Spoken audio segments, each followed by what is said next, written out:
Hi, I'm Ryan Fleming, and I'm joined by Grant Bowler of TV's Defiance. So, you're here for E3 to both support the show and the game itself. Yep. But have you got a chance to see any of the show? What do you think of E3 2013? Mate, I haven't had enough of a look. I came in through the South Hall entrance. I saw a Plants vs. Zombies zombie, got excited. Right. Because that's I've got 10 minutes before I have to be somewhere, love. Then I saw a girl with a World of Tanks show bag and got jealous. And then there was a mech, a giant mech in the middle of the show hall. Titanfall mech. Dude, whenever I see a mech, I start drooling. I don't care where it is. I'm hanging on Pacific Rim coming out in the theatres. Yeah, we just saw a preview of it. Did you? Yeah. Oh, and whenever I see a mech, I go, where is that? Where's the game where I have to go there? I go all the way back to the original mech games. There was Mech Warrior. What was the other one? There was another one that was all mechs, and I had incredibly complicated and blew my system out. Heavy armor? Heavy armor. Yeah. Yeah. And I had a really old PC at the time. Oh yeah. And this thing just used to destroy it. And what are the requirements now? You know, it would have been about.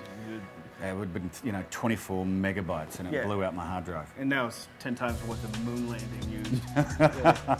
So, but I kind of asked that question because you were here last year as well. Yeah. But it was a totally different scenario for you guys. Now you have a hit show, hit game. So how has it changed in that sense? It's a lot more comfortable. Mm-hmm. When you're talking about a show and a game that's in your mind but nobody else's, right.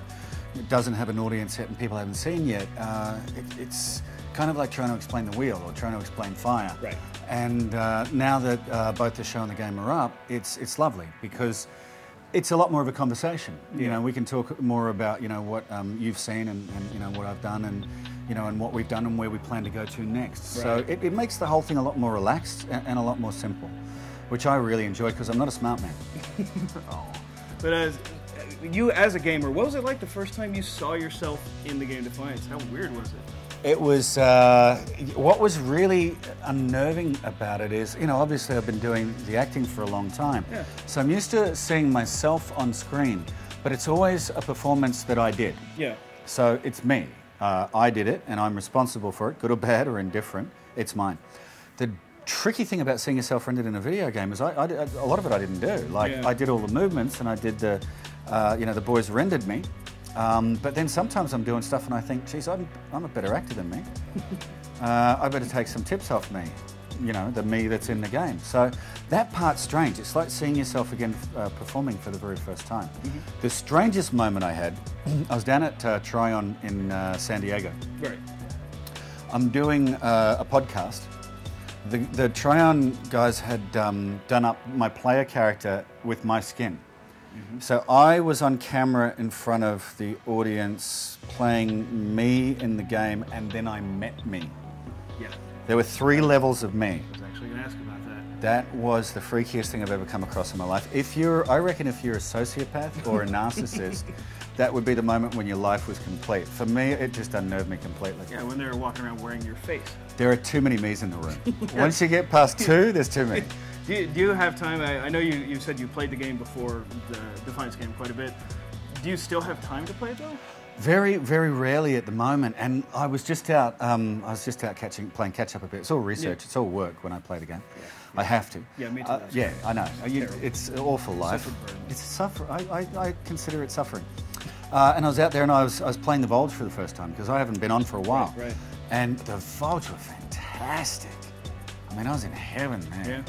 Because the last time I fought them in the show, I was on a ridgetop. I never actually got close enough to shake hands with them. So in the game, I actually got to come down, have a good crack at them. I belted a couple in the head. I died instantly, but it was fun. Yeah, it's worth it. Yeah. Totally. So have you got it's different playing with a server. Is it weird seeing how much the community has taken over? It's become their game. And for me, both as a gamer and a storyteller, this is the exciting part. Yeah. Because once we start to move from Series 1 of the show into Series 2, we now have a culture. All massively multiplayers develop a culture. Right. And they're all very, very different. Some are quite gentle universes. Your EverQuest universe is a very, Californian universe. It is now. Yeah. Well, you didn't used to be, but it's gotten very, peace, love, and mung beans. Right. Eve is the most ruthless universe on the face of the planet. Absolutely. World of Warcraft, you kind of get the ones who are running around crying because the meanies just you know, killed them. Right. So you get a different culture in each game, and Defiance is now at that point where it's developing a game culture. And for me, as you know, a character in the show and a participant in the game, what I'd love to start seeing is us as storytellers on the show start to take those meta politics that are occurring within the game and work them into the show, so that the political landscape of the game, if you like, the moral code of the game, we can start to incorporate in the world of Defiance on the show. So if our game universe becomes extremely ruthless, we can incorporate that into the world outside Defiance in the show. You know, where there are breakthroughs politically or where people are working together, we can work that into it. Cool. So we're actually talking about bringing into a television show the metapolitics of a massively multiplayer, which is incredible. I mean, I've never even conceived of that before. So you mentioned MMOs. And the Defiance community does seem to be pretty reactive, and they're willing to talk and all that. But how has just gaming in general treated you? Because they can be a difficult group at times. Well, gamers are funny. I mean, by the way, science fiction fans are funny too. So, you know, I mean, they're all genre fans, and I've done a few. I've done Lost and True Blood and Defiance. I mean, they're all very demanding audiences because they get very heavily invested. Yeah. And, you know, I think gamers are a lot like genre fans in film and TV. You know, they're very heavily invested in what they're doing. They expect a lot, but gamers in particular want it now. Yeah, right. I mean, when the game first launched, I remember, no, it was in beta testing. The PlayStation server went hinky for a minute, right? And everybody was like, "I can't stand this," and I was like, "Dudes, it's beta testing. Like that's what you're putting the servers under load. That's what it's for." Right. The wonderful thing about MMs is, MMORPGs is that you are existing in a pervasive universe that's 24 hours a day, and you can log on and off wherever you want. The really hard thing and the thing that sucks when you're a gamer is you're playing in a pervasive universe that's on 24/7 and you log on and off. Sometimes you get delayed. And I know, like I've gotten home from work at 12 o'clock, I've got to be in bed by 1 because I've got to be up at 6 and I need my 5 hours. And I log on and I just want to get my hours gameplay and there's a server update and I want to take my computer out and throw it over the fence.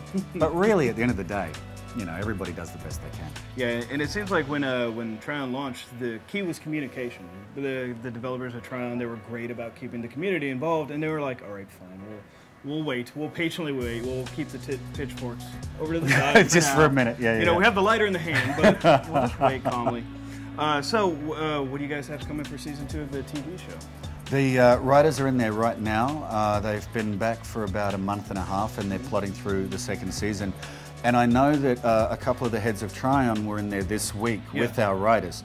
So what's happening at the moment is the writers of the show have come up with an overarching storyline, and they're starting to lock that down into individual episodes. And now we're at the point very, very early in the process, before the actual scripts are written, where the Tryon guys are sitting in with them and they're going, okay, now Convergence. Now how do we keep this thing moving forward? The beautiful thing about having accomplished a season 1 of the show and the rollout of the game is that now we can really get moving. You know, with the two entities that are actually up and running, now we can start to look for even more possibility and more convergence, and even on a larger scale. The pressure is off now, you can actually get to work. Yeah, and also convergence is a bit of a snowball effect. Yeah. You know, I know that there was a little, you talk about feedback, you know, I know there was a little bit of an expectation that it would be like 100% convergence immediately. But to do it properly, it actually can't work that way. You have to roll it out, it has to get movement, you know, and momentum. You've got to overcome that kind of inertia of the launches. So now we're up and running, of course, now it can get really exciting. So just in general, you as a gamer, what do you think about the next gen consoles? I just think I'll be poor. I really do. Like, I'm an absolute tech pig. Yeah. And you know, I haven't had a look at everything, and I really want to get down to the floor, and you're actually keeping me from the floor, but I don't hold that against you, Ryan. I appreciate that. But yeah, no, there's a couple there that look pretty interesting, don't they? Yeah. What's your pick? For actual game, Destiny looks really cool. Yeah. For actual hardware, I think PS4, at least so far, they're the better shows. Really? Over the Xbox? Well, I mean, give it 6 months, and we're going to see how they actually develop. I think this show, Sony kind of came out and had a better presentation. Right, right. Well, you know, what I always find with that next gen of tech is exactly what you say. I want to A, see how it rolls out, B, how it functions under stress, and then C, I want to wait for the first load of patches to go through before I commit myself to anything. Yeah, the hour and a half update, sit there quietly. Yeah, because, you know, that's the proof of the pudding. But they're all exciting. Yeah, I agree. I think Microsoft, they came out for a gaming point of view, where they already did the TV point of view. So we're going to see which has a bigger audience, TV or gaming. But for today, Sony kind of dropped the mic on it. Yeah, well, they're pretty good at that. Yeah, but we'll see if that actually equates to a better console. What I love in gaming, and I know it can be a pain for a lot of gamers, is that we have the different consoles. Yeah. Is we have the different entry points. Because if it were just one, and I know that would make it easy as a gamer, I have to buy one console, that'd be it for the rest of my life. Never happened, it would be great. But what it does is it creates competition and it eliminates monopoly, and it makes everybody work that much harder. You see those guys down on the floor, and they're all competing head to head. You get a much better environment for us. Yeah, I'm surprised we're seeing kind of the rebirth of more exclusive titles. Like EA has Titanfall, the one with the giant mech. That's going to be an Xbox exclusive. Yeah. It's kind of surprising. And Destiny is starting to come back again. It is. Yeah. Yeah, and I'm not sure why, but it sounds...